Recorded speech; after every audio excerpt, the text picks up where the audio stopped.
Hello, my name is Kat Keane, Health Educator at Arthritis New South Wales. And in this Empowering You episode, I will be talking about the relationship between sleep, pain, and arthritis.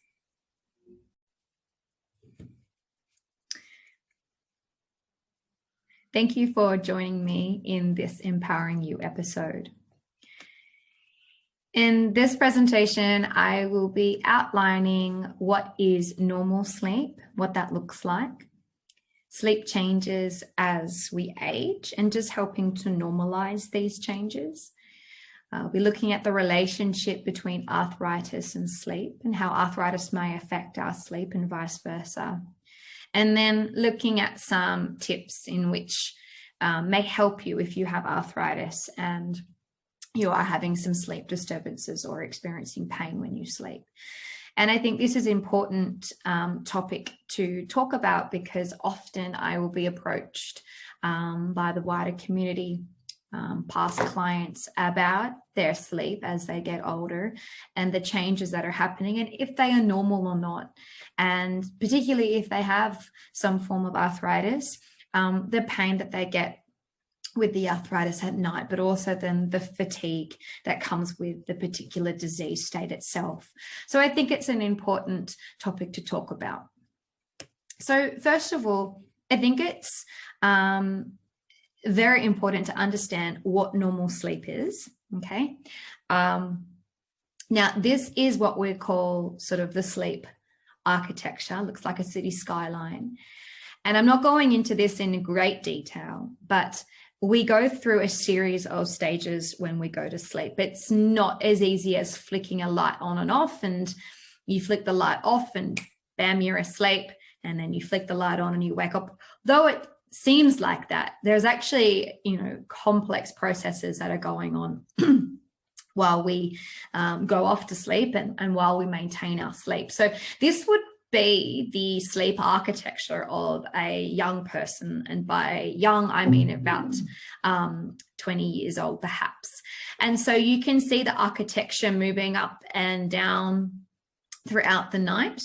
The number of hours are at the bottom, and then the different types of stages of sleep are on the side. So after we fall asleep, we head straight into what's called non-REM sleep, non-rapid eye movement sleep. And we start with stage 1, only for a couple of minutes, and then we move deeper into the sleep stages and we spend some time in stage 2 and then stage 3. We then work our way back up, so through lighter sleep, and then that would lead us at the end of anywhere between 80 to 110 minutes would lead us to our first bout of REM sleep, rapid eye movement sleep. And this is a sleep where we would have dreaming, for example. And yes, rapid eye movement in some cases as well, with your eyelids closed. The deeper sleep, so stages 3 and 4, also known as N3 or deep sleep or slow wave sleep.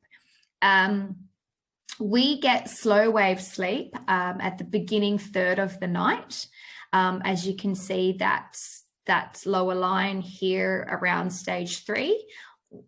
This particular architecture is showing there's around 3-ish, 1, 2, and 3 stages of slow wave sleep. And this is our restorative sleep. As you can see as well, we're having this, that bit where it's blacked out or colored in. That's demonstrating REM sleep, and you can see that that's happening throughout the night as well. That generally occupies a lot of the last third of sleep, so that happens later in the morning, whereas the slow wave sleep happens earlier in the evening. I would like to note, however, that during the night there are 2 spikes here, and the top line aligns itself with being awake. And that's actually really normal to have or to wake up during the night. You likely, though, won't remember it Being fully awake more than like a minute and a half or a minute 40 is classified as actually being awake, but anything less than that is normal. Like it generally, as you can see here, this wakefulness around, I don't know whether that's hour 4, I'm not sure, but or 4 a.m. I don't think it's 4 a.m. But this person has come out of sleep through a REM stage or even REM stage. And this person here has also come out of sleep and woken for a very short period of time from stage 1, which is very normal as well. So they're the stages of sleep, and as we move through them through the night, waking a couple of times a night is also very normal, though you likely won't remember it. Now, there are quite a few changes that occur in regards to our sleep as we age. We won't talk about children because they're totally different. Their sleep is very different to the young adult, to the older adult. But essentially, if you look at the bottom 2 skylines or sleep architecture graphs, essentially what happens is that the biggest thing here that you could notice actually is that there are more awakenings and they're more frequent as well. So in this middle graph here, you can see there's about two awakenings for that young adult. And then in this elderly, so this would be 65 plus, I would say, and you can see there are about 1, 2, 3, 4, 5, 6, 7, 8, 9, maybe even 10 awakenings throughout the night. Now, these look a little bit longer as well than the young adult. So these ones are likely, you will remember these because you're awake a little bit more often. You can also see that there's actually less deep sleep or slow wave sleep as well. So the sleep architecture or the depth of our sleep isn't as rich, if you will, or restorative as we are in our younger years. That's actually really, really normal that it decreases as we age. In fact, after the second decade, so after our 20s, slow wave sleep decreases by at least 40%. So that's actually really normal. Also, there's an advanced sleep-wake circadian rhythm or cycle, meaning that often the sleep-wake cycle will shift forward. So it's an advanced. So instead of, say, you would normally go to bed at 9 or 10 o'clock at night, elderly people are more likely to go to bed earlier in the night. I don't know, let's just say 7 o'clock or 8 o'clock. And therefore they're actually waking up earlier as well. So there's a shift forward, and that is also very normal. And also what's associated with older age and sleep is an increase in obesity, which can play havoc on our sleep.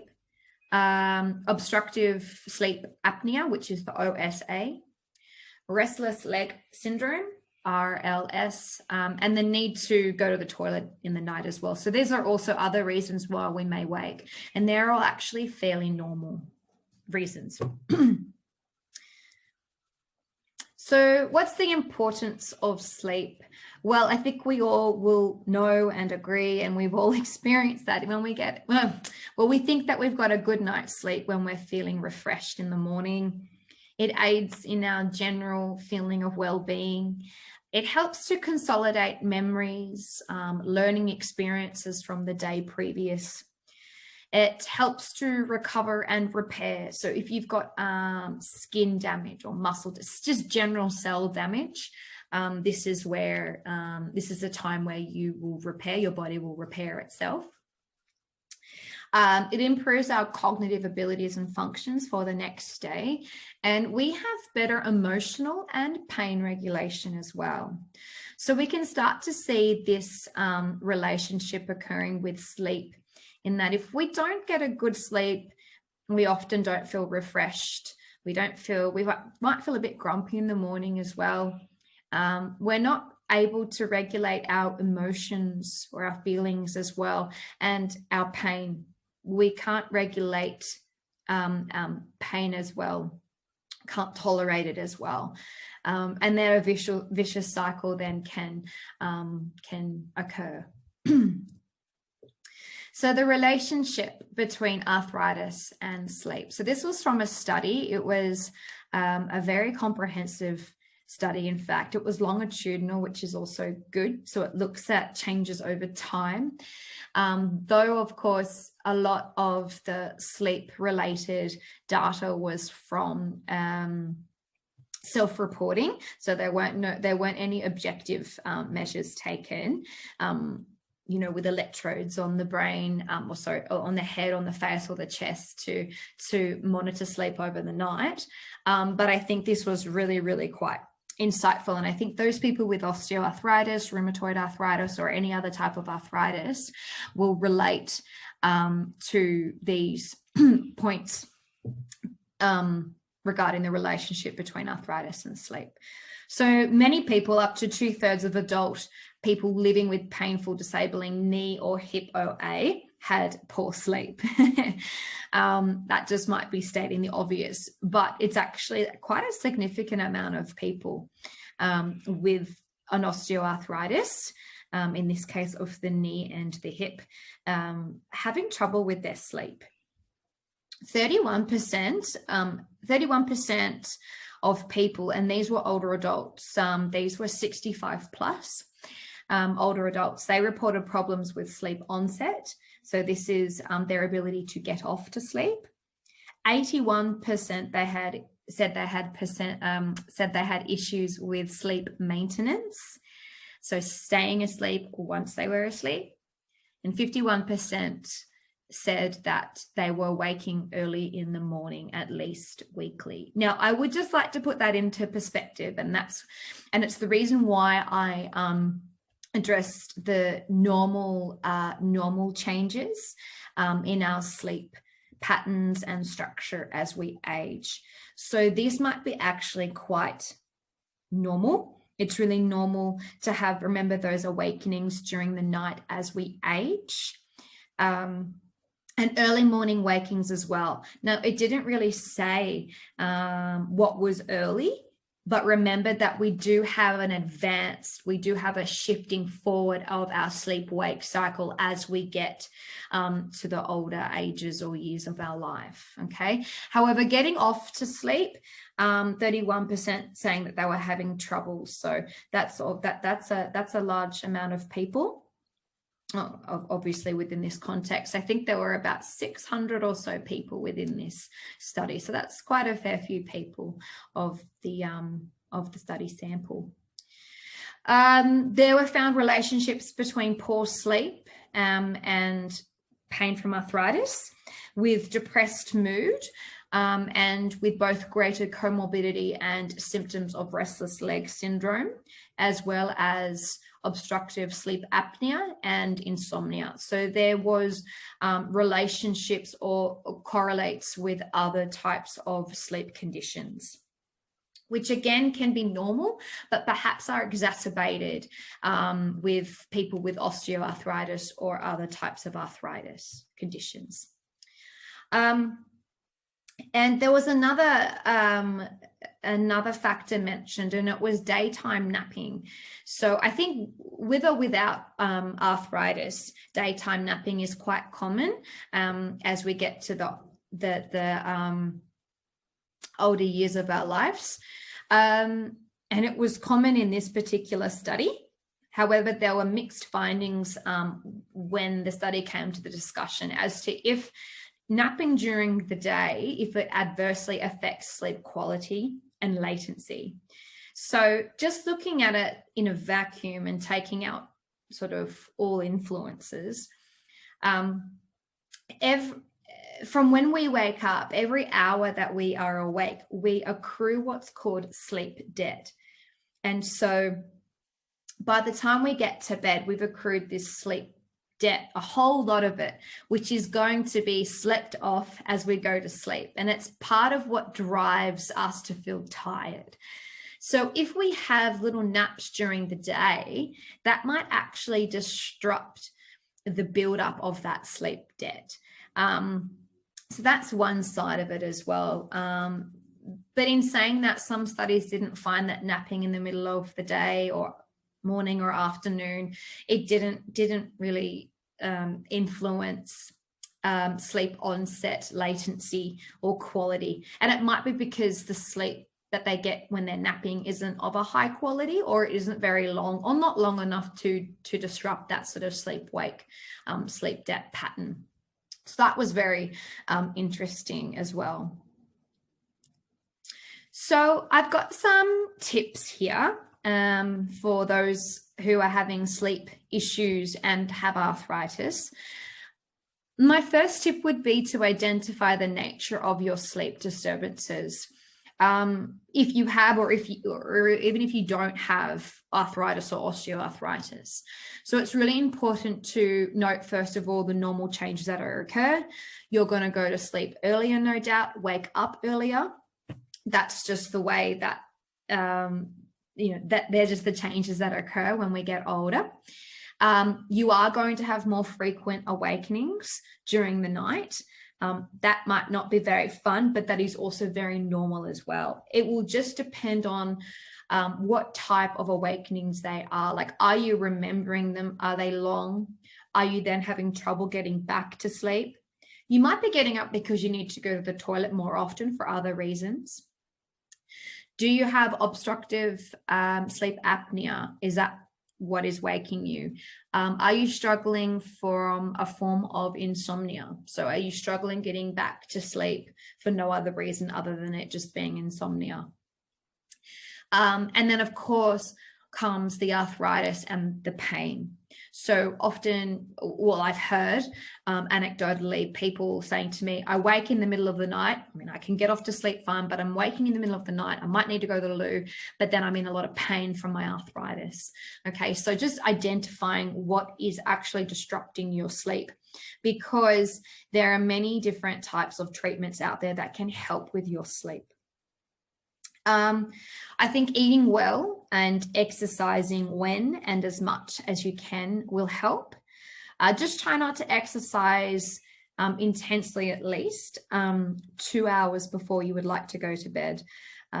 We have a circadian drop, a relationship between circadian rhythm and temperature, and the temperature drops.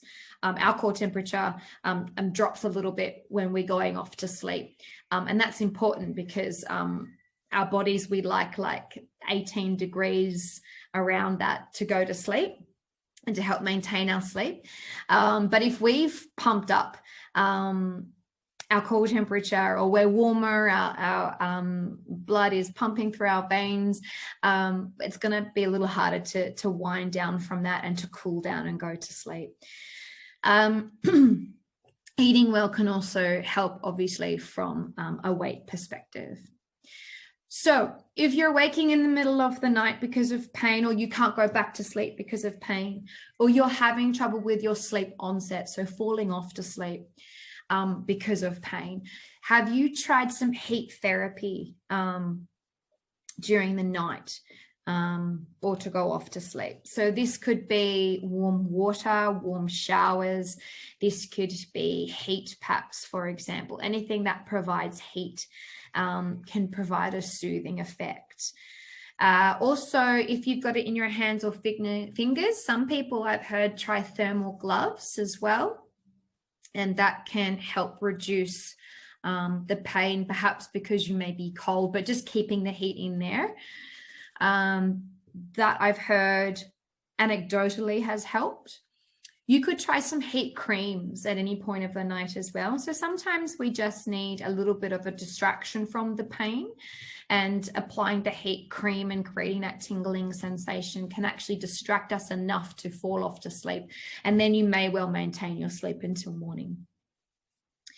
Consider your sleeping position and pillow placement. So for example, if you've got arthritis in your hips or your knees, you might prefer to sleep on your side. And what you can do to help maintain your sleep on your side is placing a pillow between your knees. Or if you like to place one leg, the top leg bent and over onto the other side of the bed, you can place a pillow there as well to support your knee, your leg, or your hip. You can try, that's supposed to be nighttime, not nightmare. Try a nighttime pain reliever. Don't have nightmares, but please see your GP for advice about that one there. There are many different types of medications to help you sleep. And there's a very complex interplay and drug interaction that occurs when you have other comorbidities. So say you have arthritis and you have pain and you want to take it before you go off to sleep. Some people are prescribed an opioid, which are probably really good for sleep initiation, but they'll likely limit either REM or slow wave sleep, so either the restorative sleep or your dreaming state sleep. They can also actually get you off to sleep, but yeah, the maintenance can be affected. So you might find yourself waking a lot more, but it's really up to you and what you need to take. You could be trying something simple as just Panadol to start with. And lastly, I think it's a good idea to practice good sleep hygiene. So these are things like going to bed at the same time as much as you can. And I'm not like on the dot 7:01 p.m., but around the same time, you know, give or take 15 minutes, half an hour, and trying to get up at the same time as well. If you're having issues with going to the toilet in the middle of the night, you could try to stop having that, you know, late night cup of tea or glass of water and maybe shift that forward by an hour or two. Trying not to have your phone really close to your face at night. The blue light stimulates the receptors in our eyes, and it actually inhibits the production or secretion of melatonin, which is the hormone that puts us to sleep. So you want to reduce a lot of the blue light from screens. The TV is okay because it's further, it's far away from us, so that distance is not a problem. It's just the phone really close to your face that is a problem, and it is actually more a problem in women than it is men, interestingly enough. So yeah, keeping the bedroom just for sleep is also another good point. If you're having difficulty getting off to sleep, let's just say you're having onset sleep issues, or you might be struggling with onset insomnia. If you're not getting to sleep within 15 or 20 minutes, just get up out of bed and go and sit in a dimly lit room, perhaps, or with just enough light. Maybe do some low stimulating activities like reading, for example. There's loads more sleep hygiene tips that I'm happy to talk about. So if you'd like to know more, you can write to me and I'll be able to present more on this here. So I hope that you've enjoyed today's session on empowering you. Please send me in any feedback to my email explicitly, or the info @, or you can call us on the 1-800 number. Thank you.